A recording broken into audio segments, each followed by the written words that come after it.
प्रिय भक्तों, जिस भी भक्त ने आज तक सूर्य देव की उपासना और उनके मंत्रों का जाप किया है उसे हमेशा सुख ही प्राप्त हुआ है और उसकी सभी मनचाही इच्छाएं पूरी हुई हैं। इसलिए प्यारे भक्तों, आज हम आपको सूर्य देव का एक ऐसा मंत्र बताने जा रहे हैं जिस मंत्र के नियमित 108 बार जाप करने से जीवन के सभी आर्थिक संकट समाप्त हो जाते हैं और धन, सफलता, संतान सुख, कर्ज और मुक्ति और विजय प्राप्त होती है।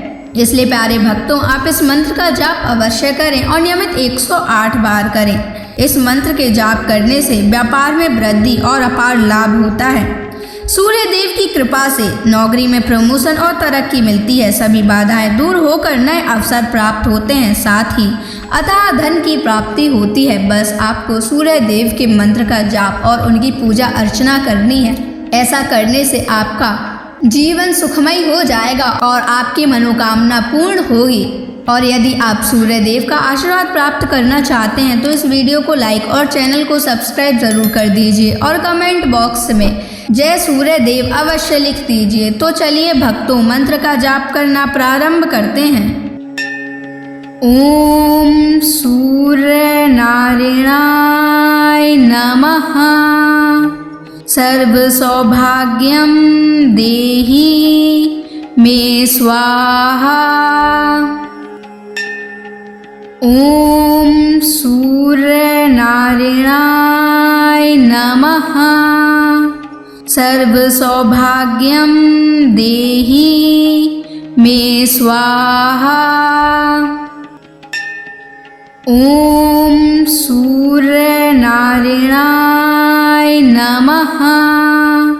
सर्व सौभाग्यम देहि मे स्वाहा। ओम सूर्य नारायणाय नमः।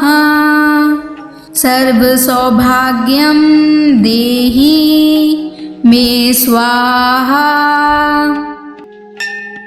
ओम सूर्य नारायणाय नमः।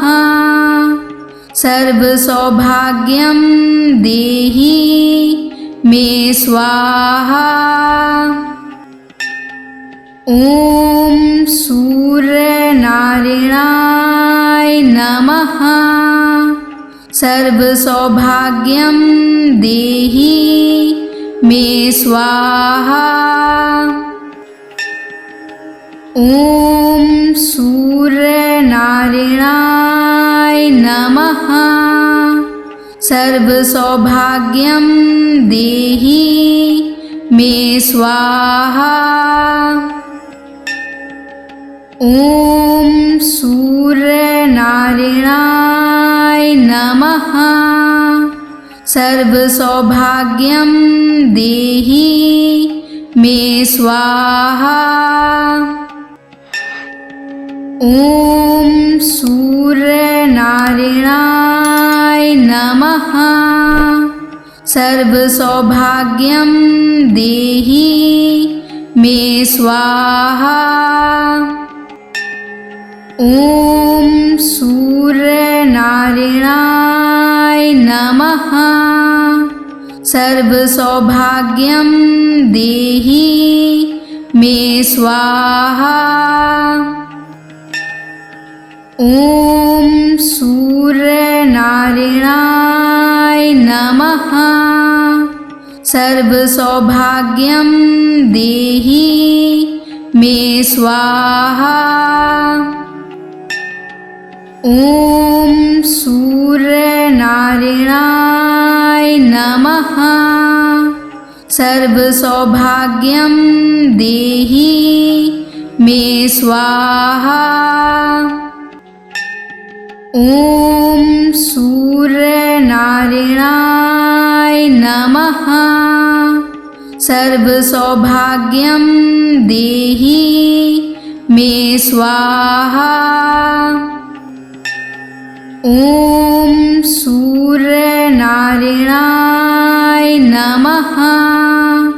सर्व सौभाग्यम देहि मे स्वाहा। ओम सूर्य नारायणाय नमः। सर्वसौभाग्यं देहि मे स्वाहा। ॐ सूर्यनारायणाय नमः। सर्वसौभाग्यं देहि मे स्वाहा। ॐ सूर्यनारायणाय नमः। सर्वसौभाग्यं देहि मे स्वाहा। ॐ सूर्यनारायणाय नमः। सर्वसौभाग्यं देहि मे स्वाहा। ॐ सूर्यनारायणाय नमः। सर्वसौभाग्यं देहि मे स्वाहा। ॐ सूर्यनारायणाय नमः। सर्वसौभाग्यं देहि मे स्वाहा। ॐ सूर्यनारायणाय नमः। सर्वसौभाग्यं देहि मे स्वाहा। ॐ सूर्यनारायणाय नमः। सर्वसौभाग्यं देहि मे स्वाहा। ॐ सूर्यनारायणाय नमः। सर्वसौभाग्यं देहि मे स्वाहा। ॐ सूर्यनारायणाय नमः। सर्वसौभाग्यं देहि मे स्वाहा। ॐ सूर्यनारायणाय नमः। सर्वसौभाग्यं देहि मे स्वाहा। ॐ सूर्यनारायणाय नमः। सर्वसौभाग्यं देहि मे स्वाहा। ॐ सूर्यनारायणाय नमः। सर्वसौभाग्यं देहि मे स्वाहा। ॐ सूर्यनारायणाय नमः। सर्वसौभाग्यं देहि मे स्वाहा। ॐ सूर्यनारायणाय नमः। सर्वसौभाग्यं देहि मे स्वाहा। ॐ सूर्यनारायणाय नमः। सर्वसौभाग्यं देहि मे स्वाहा। ॐ सूर्यनारायणाय नमः। सर्वसौभाग्यं देहि मे स्वाहा। ॐ सूर्यनारायणाय नमः। सर्वसौभाग्यं देहि मे स्वाहा। ॐ सूर्यनारायणाय नमः। सर्वसौभाग्यं देहि मे स्वाहा। ॐ सूर्यनारायणाय नमः। सर्वसौभाग्यं देहि मे स्वाहा। ॐ सूर्यनारायणाय नमः। सर्वसौभाग्यं देहि मे स्वाहा। ॐ सूर्यनारायणाय नमः। सर्वसौभाग्यं देहि मे स्वाहा। ॐ सूर्यनारायणाय नमः। सर्वसौभाग्यं देहि मे स्वाहा। ॐ सूर्यनारायणाय नमः। सर्वसौभाग्यं देहि मे स्वाहा। ॐ सूर्यनारायणाय नमः। सर्वसौभाग्यं देहि मे स्वाहा। ॐ सूर्यनारायणाय नमः। सर्वसौभाग्यं देहि मे स्वाहा। ॐ सूर्यनारायणाय नमः। सर्वसौभाग्यं देहि मे स्वाहा। ॐ सूर्यनारायणाय नमः। सर्वसौभाग्यं देहि मे स्वाहा। ॐ सूर्यनारायणाय नमः। सर्वसौभाग्यं देहि मे स्वाहा। ॐ सूर्यनारायणाय नमः। सर्वसौभाग्यं देहि मे स्वाहा। ॐ सूर्यनारायणाय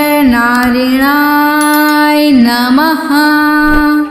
सर्वसौभाग्यं देहि मे स्वाहा। ॐ सूर्यनारायणाय नमः। सर्वसौभाग्यं देहि मे स्वाहा। ॐ सूर्यनारायणाय नमः। सर्वसौभाग्यं देहि मे स्वाहा। ॐ सूर्यनारायणाय नमः। सर्वसौभाग्यं देहि मे स्वाहा। ॐ सूर्यनारायणाय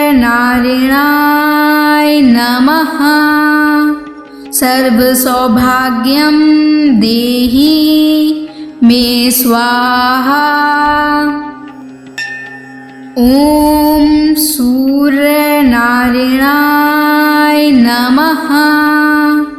सर्वसौभाग्यं देहि मे स्वाहा। ॐ सूर्यनारायणाय नमः।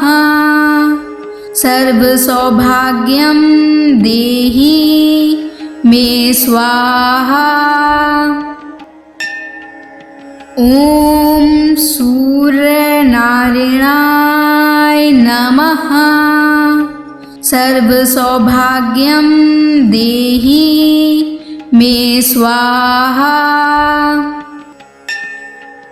ॐ सूर्यनारायणाय नमः। सर्वसौभाग्यं देहि मे स्वाहा। ॐ सूर्यनारायणाय नमः। सर्वसौभाग्यं देहि मे स्वाहा। ॐ सूर्यनारायणाय नमः। सर्वसौभाग्यं देहि मे स्वाहा। ॐ सूर्यनारायणाय नमः। सर्वसौभाग्यं देहि मे स्वाहा। ॐ सूर्यनारायणाय नमः। सर्वसौभाग्यं देहि मे स्वाहा। ॐ सूर्यनारायणाय नमः। सर्वसौभाग्यं देहि मे स्वाहा। ॐ सूर्यनारायणाय नमः। सर्वसौभाग्यं देहि मे स्वाहा। ॐ सूर्यनारायणाय नमः। सर्वसौभाग्यं देहि मे स्वाहा। ॐ सूर्यनारायणाय नमः। सर्वसौभाग्यं देहि मे स्वाहा। ॐ सूर्यनारायणाय नमः। सर्वसौभाग्यं देहि मे स्वाहा। ॐ सूर्यनारायणाय नमः। सर्वसौभाग्यं देहि मे स्वाहा। ॐ सूर्यनारायणाय नमः। सर्वसौभाग्यं देहि मे स्वाहा। ॐ सूर्यनारायणाय नमः। सर्वसौभाग्यं देहि मे स्वाहा। ॐ सूर्यनारायणाय नमः। सर्वसौभाग्यं देहि मे स्वाहा। ॐ सूर्यनारायणाय नमः। सर्वसौभाग्यं देहि मे स्वाहा। ॐ सूर्यनारायणाय नमः। सर्वसौभाग्यं देहि मे स्वाहा। ॐ सूर्यनारायणाय नमः। सर्वसौभाग्यं देहि मे स्वाहा। ॐ सूर्यनारायणाय नमः। सर्वसौभाग्यं देहि मे स्वाहा। ॐ सूर्यनारायणाय नमः। सर्वसौभाग्यं देहि मे स्वाहा। ॐ सूर्यनारायणाय नमः। सर्वसौभाग्यं देहि मे स्वाहा। ॐ सूर्यनारायणाय नमः। सर्वसौभाग्यं देहि मे स्वाहा। ॐ सूर्यनारायणाय नमः। सर्वसौभाग्यं देहि मे स्वाहा। ॐ सूर्यनारायणाय नमः। सर्वसौभाग्यं देहि मे स्वाहा। ॐ सूर्यनारायणाय नमः। सर्वसौभाग्यं देहि मे स्वाहा। ॐ सूर्यनारायणाय नमः। सर्वसौभाग्यं देहि मे स्वाहा। ॐ सूर्यनारायणाय नमः। सर्वसौभाग्यं देहि मे स्वाहा। ॐ सूर्यनारायणाय नमः। सर्वसौभाग्यं देहि मे स्वाहा। ॐ सूर्यनारायणाय नमः।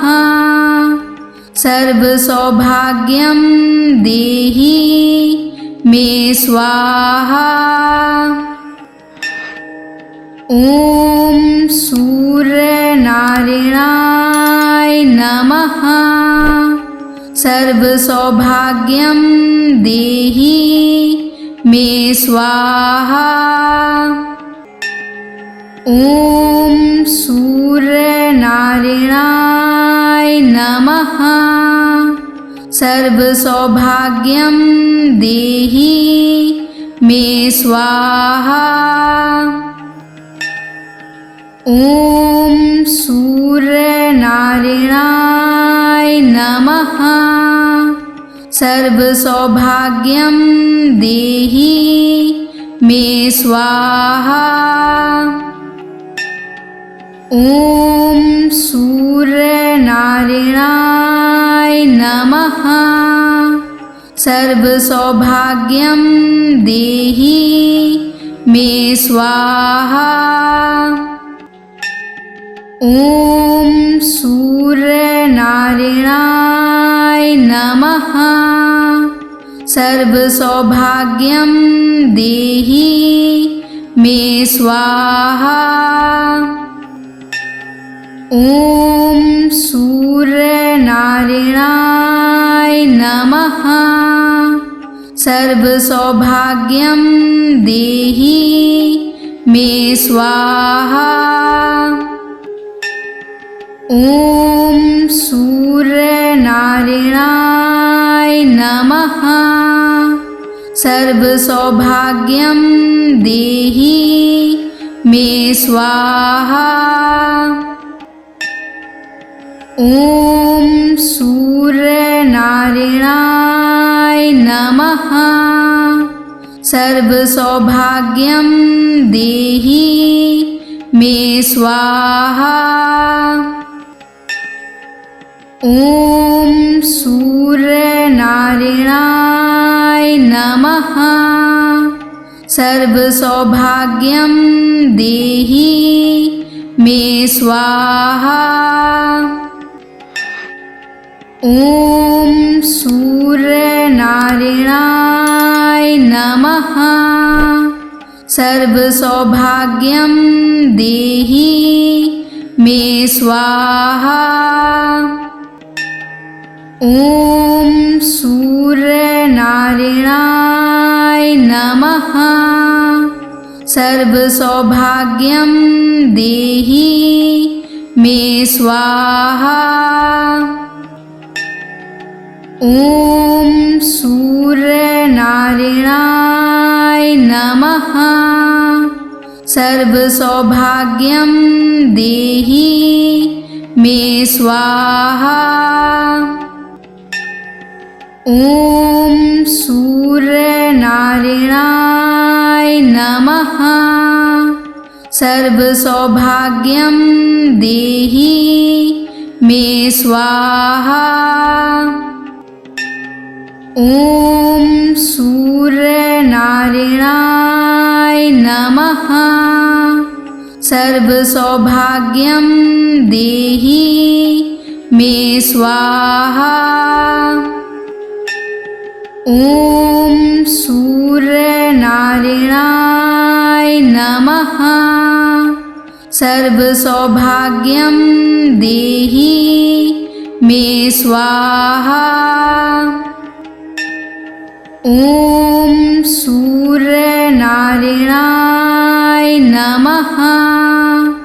सर्वसौभाग्यं देहि मे स्वाहा। ॐ सूर्यनारायणाय नमः। सर्वसौभाग्यं देहि मे स्वाहा। ॐ सूर्यनारायणाय नमः। सर्वसौभाग्यं देहि मे स्वाहा। ॐ सूर्यनारायणाय नमः। सर्वसौभाग्यं देहि मे स्वाहा। ॐ सूर्यनारायणाय नमः। सर्वसौभाग्यं देहि मे स्वाहा। ॐ सूर्यनारायणाय नमः। सर्वसौभाग्यं देहि मे स्वाहा। ॐ सूर्यनारायणाय नमः। सर्वसौभाग्यं देहि मे स्वाहा। ॐ सूर्यनारायणाय नमः। सर्वसौभाग्यं देहि मे स्वाहा। ॐ सूर्यनारायणाय नमः। सर्वसौभाग्यं देहि मे स्वाहा। ॐ सूर्यनारायणाय नमः।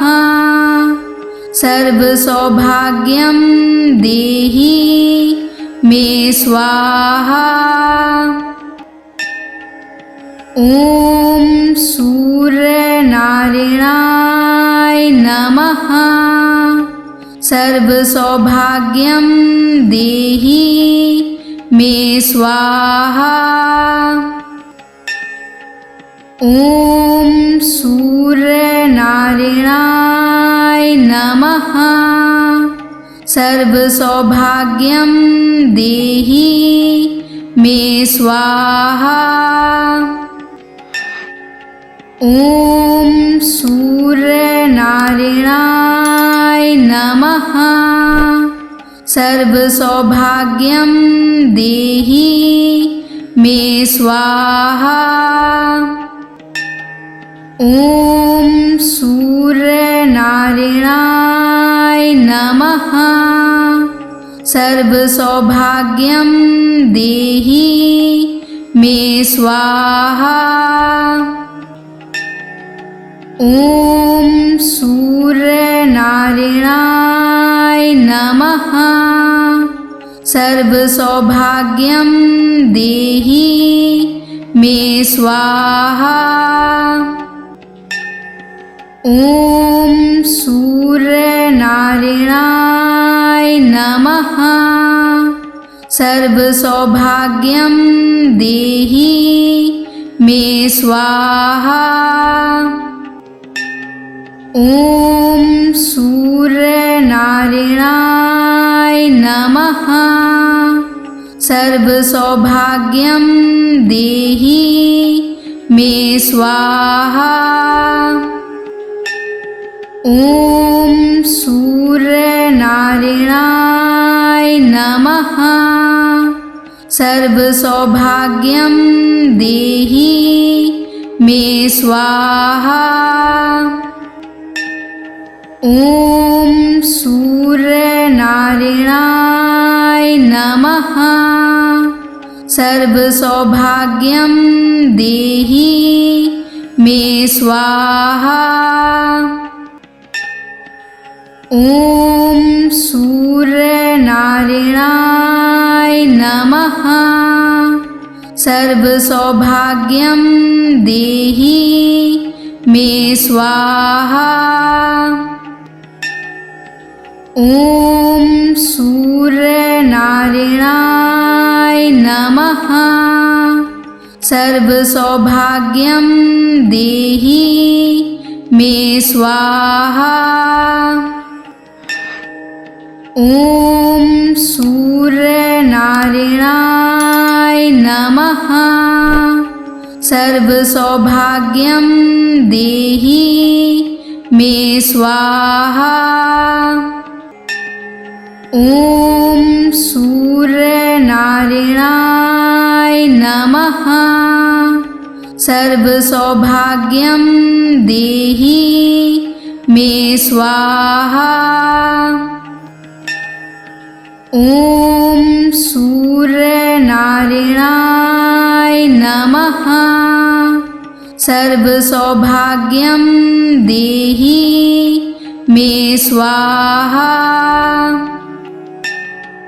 ॐ सूर्यनारायणाय नमः। सर्वसौभाग्यं देहि मे स्वाहा। ॐ सूर्यनारायणाय नमः। सर्वसौभाग्यं देहि मे स्वाहा। ॐ सूर्यनारायणाय नमः। सर्वसौभाग्यं देहि मे स्वाहा। ॐ सूर्यनारायणाय नमः। सर्वसौभाग्यं देहि मे स्वाहा। ॐ सूर्यनारायणाय नमः। सर्वसौभाग्यं देहि मे स्वाहा। ॐ सूर्यनारायणाय नमः। सर्वसौभाग्यं देहि मे स्वाहा। ॐ सूर्यनारायणाय नमः।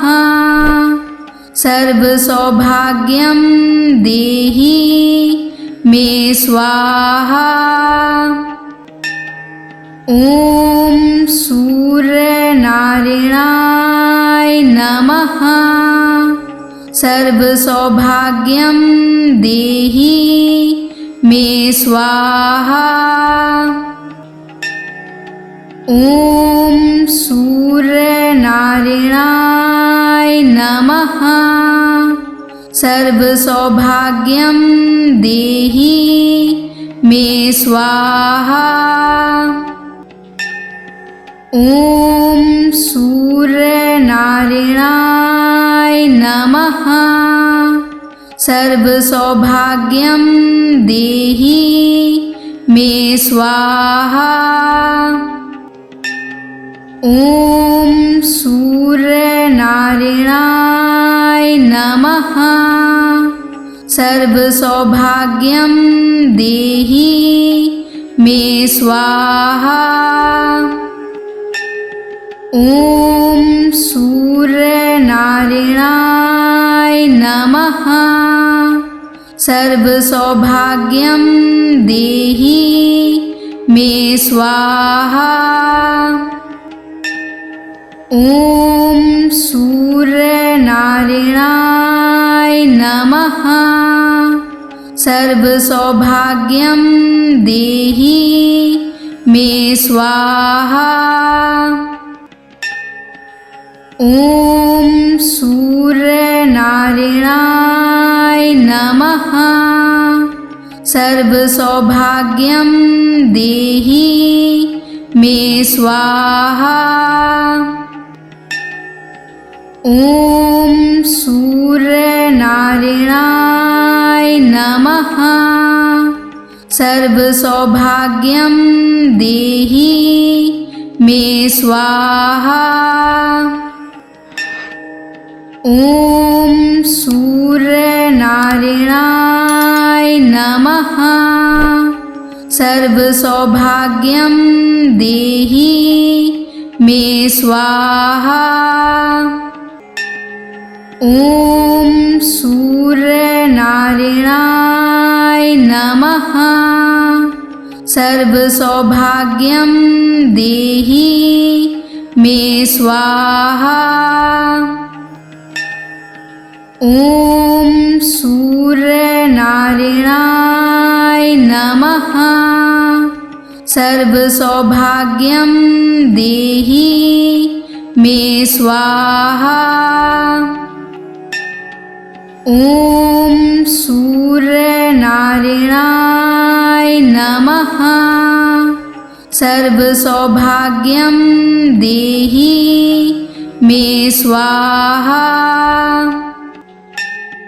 ॐ सूर्यनारायणाय नमः। सर्वसौभाग्यं देहि मे स्वाहा। ॐ सूर्यनारायणाय नमः। सर्वसौभाग्यं देहि मे स्वाहा। ॐ सूर्यनारायणाय नमः। सर्वसौभाग्यं देहि मे स्वाहा। ॐ सूर्यनारायणाय नमः।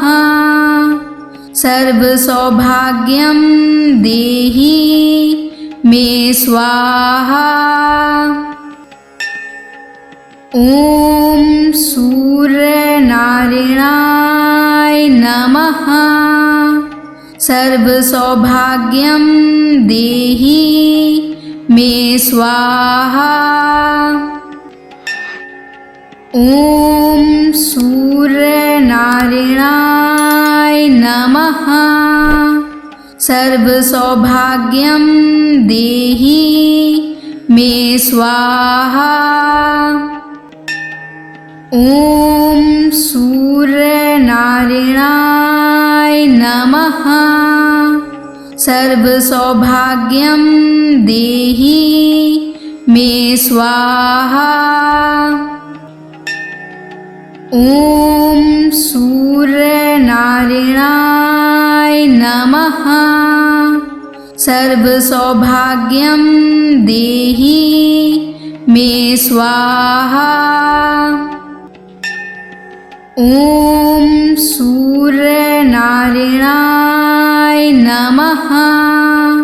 सर्वसौभाग्यं देहि मे स्वाहा।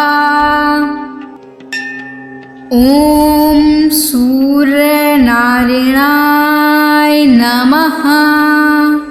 सर्वसौभाग्यं देहि मे स्वाहा।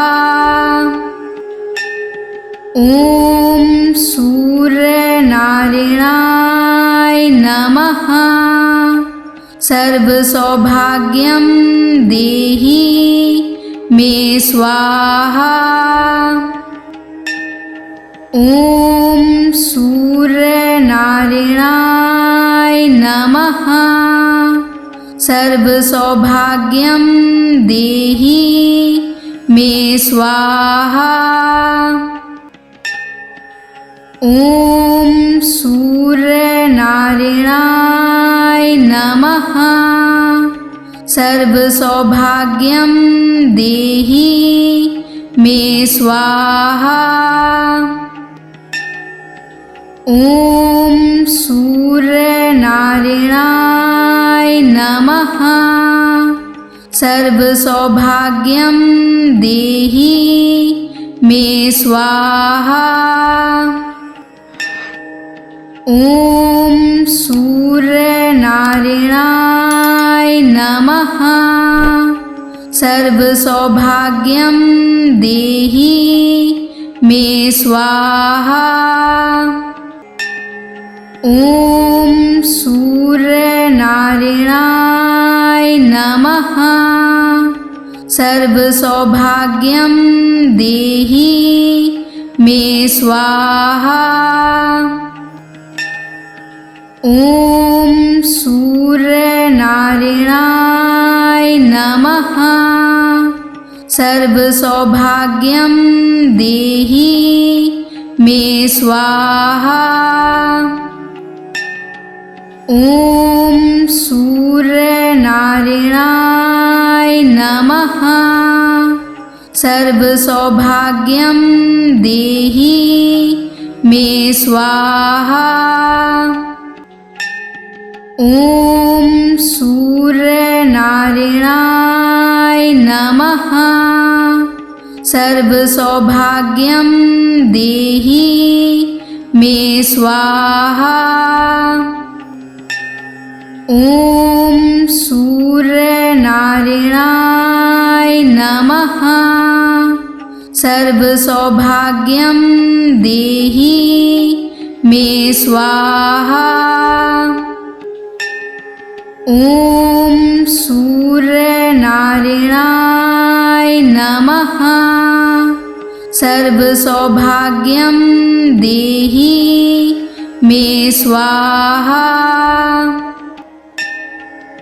ॐ सूर्यनारायणाय नमः। सर्वसौभाग्यं देहि मे स्वाहा। ॐ सूर्यनारायणाय नमः। सर्वसौभाग्यं देहि मे स्वाहा।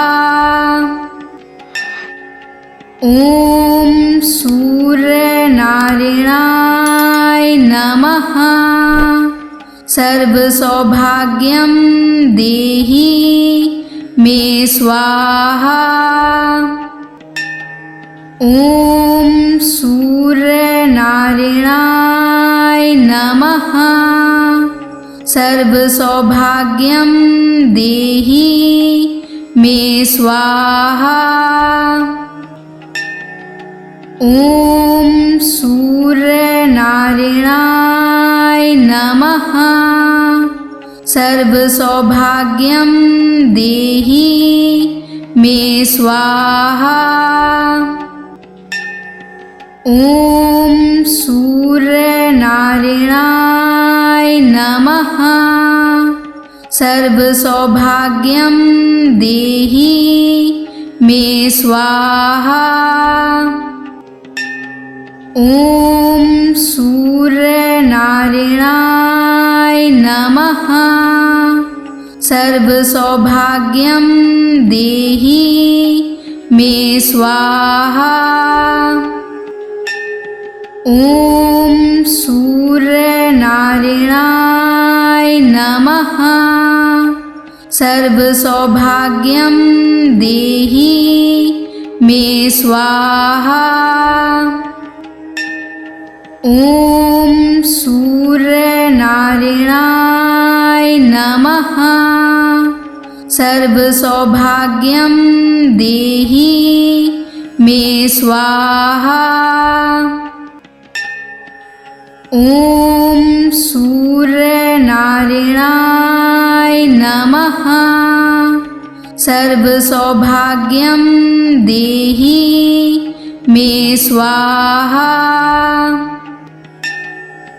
ॐ सूर्यनारायणाय नमः।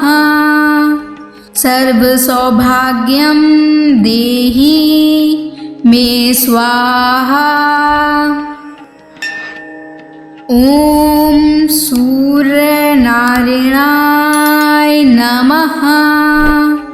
सर्वसौभाग्यं देहि मे स्वाहा। ॐ सूर्यनारायणाय नमः।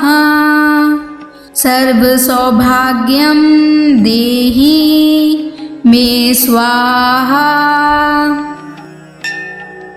ॐ सूर्यनारायणाय नमः। सर्वसौभाग्यं देहि मे स्वाहा। ॐ सूर्यनारायणाय नमः। सर्वसौभाग्यं देहि मे स्वाहा। ॐ सूर्यनारायणाय नमः। सर्वसौभाग्यं देहि मे स्वाहा। ॐ सूर्यनारायणाय नमः। सर्वसौभाग्यं देहि मे स्वाहा। ॐ सूर्यनारायणाय नमः। सर्वसौभाग्यं देहि मे स्वाहा। ॐ सूर्यनारायणाय नमः। सर्वसौभाग्यं देहि मे स्वाहा। ॐ सूर्यनारायणाय नमः। सर्वसौभाग्यं देहि मे स्वाहा। ॐ सूर्यनारायणाय नमः। सर्वसौभाग्यं देहि मे स्वाहा। ॐ सूर्यनारायणाय नमः। सर्वसौभाग्यं देहि मे स्वाहा। ॐ सूर्यनारायणाय नमः। सर्वसौभाग्यं देहि मे स्वाहा। ॐ सूर्यनारायणाय नमः। सर्वसौभाग्यं देहि मे स्वाहा। ॐ सूर्यनारायणाय नमः। सर्वसौभाग्यं देहि मे स्वाहा। ॐ सूर्यनारायणाय नमः। सर्वसौभाग्यं देहि मे स्वाहा। ॐ सूर्यनारायणाय नमः। सर्वसौभाग्यं देहि मे स्वाहा। ॐ सूर्यनारायणाय नमः। सर्वसौभाग्यं देहि मे स्वाहा। ॐ सूर्यनारायणाय नमः। सर्वसौभाग्यं देहि मे स्वाहा। ॐ सूर्यनारायणाय नमः। सर्वसौभाग्यं देहि मे स्वाहा। ॐ सूर्यनारायणाय नमः। सर्वसौभाग्यं देहि मे स्वाहा। ॐ सूर्यनारायणाय नमः। सर्वसौभाग्यं देहि मे स्वाहा। ॐ सूर्यनारायणाय नमः। सर्वसौभाग्यं देहि मे स्वाहा। ॐ सूर्यनारायणाय नमः। सर्वसौभाग्यं देहि मे स्वाहा। ॐ सूर्यनारायणाय नमः। सर्वसौभाग्यं देहि मे स्वाहा। ॐ सूर्यनारायणाय नमः। सर्वसौभाग्यं देहि मे स्वाहा। ॐ सूर्यनारायणाय नमः। सर्वसौभाग्यं देहि मे स्वाहा। ॐ सूर्यनारायणाय नमः। सर्वसौभाग्यं देहि मे स्वाहा।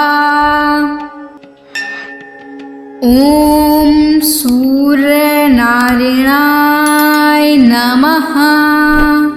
सर्वसौभाग्यं देहि मे स्वाहा। ॐ सूर्यनारायणाय नमः। सर्वसौभाग्यं देहि मे स्वाहा। ॐ सूर्यनारायणाय नमः। सर्वसौभाग्यं देहि मे स्वाहा। ॐ सूर्यनारायणाय नमः। सर्वसौभाग्यं देहि मे स्वाहा। ॐ सूर्यनारायणाय नमः। सर्वसौभाग्यं देहि मे स्वाहा। ॐ सूर्यनारायणाय नमः। सर्वसौभाग्यं देहि मे स्वाहा। ॐ सूर्यनारायणाय नमः। सर्वसौभाग्यं देहि मे स्वाहा। ॐ सूर्यनारायणाय नमः। सर्वसौभाग्यं देहि मे स्वाहा। ॐ सूर्यनारायणाय नमः। सर्वसौभाग्यं देहि मे स्वाहा। ॐ सूर्यनारायणाय नमः। सर्वसौभाग्यं देहि मे स्वाहा। ॐ सूर्यनारायणाय नमः। सर्वसौभाग्यं देहि मे स्वाहा। ॐ सूर्यनारायणाय नमः। सर्वसौभाग्यं देहि मे स्वाहा। ॐ सूर्यनारायणाय नमः। सर्वसौभाग्यं देहि मे स्वाहा। ॐ सूर्यनारायणाय नमः। सर्वसौभाग्यं देहि मे स्वाहा। ॐ सूर्यनारायणाय नमः। सर्वसौभाग्यं देहि मे स्वाहा। ॐ सूर्यनारायणाय नमः। सर्वसौभाग्यं देहि मे स्वाहा।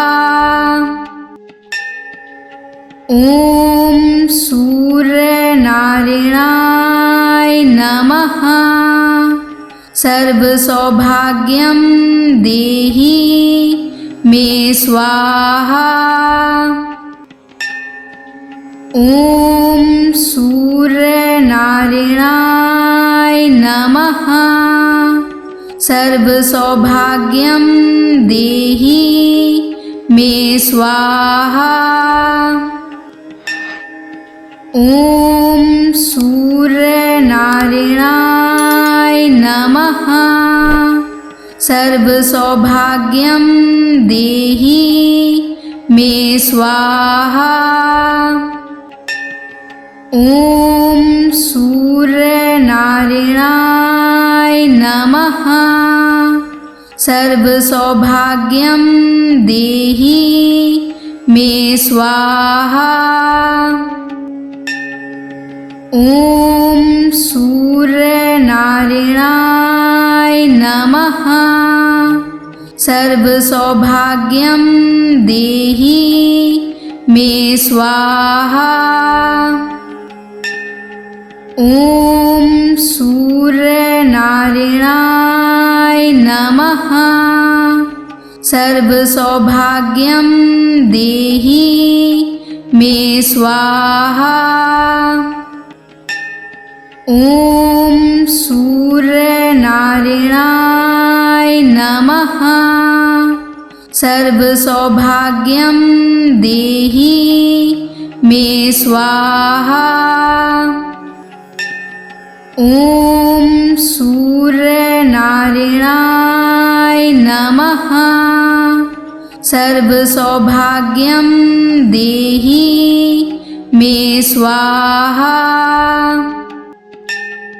ॐ सूर्यनारायणाय नमः। सर्वसौभाग्यं देहि मे स्वाहा। ॐ सूर्यनारायणाय नमः। सर्वसौभाग्यं देहि मे स्वाहा। ॐ सूर्यनारायणाय नमः। सर्वसौभाग्यं देहि मे स्वाहा। ॐ सूर्यनारायणाय नमः। सर्वसौभाग्यं देहि मे स्वाहा। ॐ सूर्यनारायणाय नमः। सर्वसौभाग्यं देहि मे स्वाहा। ॐ सूर्यनारायणाय नमः। सर्वसौभाग्यं देहि मे स्वाहा। ॐ सूर्यनारायणाय नमः। सर्वसौभाग्यं देहि मे स्वाहा। ॐ सूर्यनारायणाय नमः। सर्वसौभाग्यं देहि मे स्वाहा। ॐ सूर्यनारायणाय नमः। सर्वसौभाग्यं देहि मे स्वाहा। ॐ सूर्यनारायणाय नमः। सर्वसौभाग्यं देहि मे स्वाहा। ॐ सूर्यनारायणाय नमः। सर्वसौभाग्यं देहि मे स्वाहा। ॐ सूर्यनारायणाय नमः। सर्वसौभाग्यं देहि मे स्वाहा। ॐ सूर्यनारायणाय नमः। सर्वसौभाग्यं देहि मे स्वाहा। ॐ सूर्यनारायणाय नमः। सर्वसौभाग्यं देहि मे स्वाहा। ॐ सूर्यनारायणाय नमः। सर्वसौभाग्यं देहि मे स्वाहा। ॐ सूर्यनारायणाय नमः। सर्वसौभाग्यं देहि मे स्वाहा। ॐ सूर्यनारायणाय नमः। सर्वसौभाग्यं देहि मे स्वाहा। ॐ सूर्यनारायणाय नमः। सर्वसौभाग्यं देहि मे स्वाहा। ॐ सूर्यनारायणाय नमः। सर्वसौभाग्यं देहि मे स्वाहा। ॐ सूर्यनारायणाय नमः। सर्वसौभाग्यं देहि मे स्वाहा। ॐ सूर्यनारायणाय नमः। सर्वसौभाग्यं देहि मे स्वाहा। ॐ सूर्यनारायणाय नमः। सर्वसौभाग्यं देहि मे स्वाहा। ॐ सूर्यनारायणाय नमः। सर्वसौभाग्यं देहि मे स्वाहा। ॐ सूर्यनारायणाय नमः। सर्वसौभाग्यं देहि मे स्वाहा। ॐ सूर्यनारायणाय नमः। सर्वसौभाग्यं देहि मे स्वाहा। ॐ सूर्यनारायणाय नमः। सर्वसौभाग्यं देहि मे स्वाहा। ॐ सूर्यनारायणाय नमः। सर्वसौभाग्यं देहि मे स्वाहा। ॐ सूर्यनारायणाय नमः। सर्वसौभाग्यं देहि मे स्वाहा। ॐ सूर्यनारायणाय नमः। सर्वसौभाग्यं देहि मे स्वाहा। ॐ सूर्यनारायणाय नमः। सर्वसौभाग्यं देहि मे स्वाहा। ॐ सूर्यनारायणाय नमः। सर्वसौभाग्यं देहि मे स्वाहा।